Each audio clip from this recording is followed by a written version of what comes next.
It's a tragic ending for two men who disappeared last week. Ben Davis and Ryan Hickey, both 29 years old, were found dead in their submerged car in the river next to the 6th Street Bridge Monday night. Muskingum County Sheriff Matt Lutz says the men were last seen leaving the Foxhole Strip Club 6 days ago, just a few miles from where the car was found. You know, they were within 3, 4, 5 minutes, depending on traffic lights and traffic at that time of night. After leaving the club, the two vanished. Yesterday afternoon, around 4, a passerby noticed what he thought was a tire sticking out of the river by Harper's Auto Body, but didn't think much about it until he was watching WHIZ News.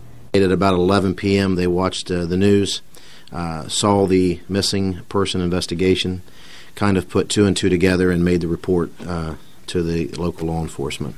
Authorities did find the car. Investigators aren't sure what caused it to end up in the river. There was no indication to us that the driver had done anything to avoid going into the water, which would indicate, there was no skid marks, there was no brake marks, there was no slide marks or anything like that. Their car came down over this embankment, knocked this bush down, and landed in the Muskingum River.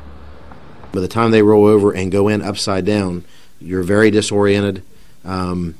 It would have been probably almost near possible upside down to get that belt off and get out. And, especially if you're tired or intoxicated. The sheriff says it's frustrating to think about how many times authorities went across that bridge and didn't see anything, but one local resident did see something. I saw some black marks or some marks in the yard up there.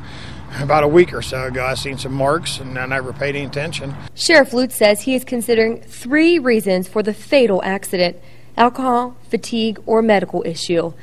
Autopsy results will be in by the end of the week. I'm Ashley Drain for WHIZ News.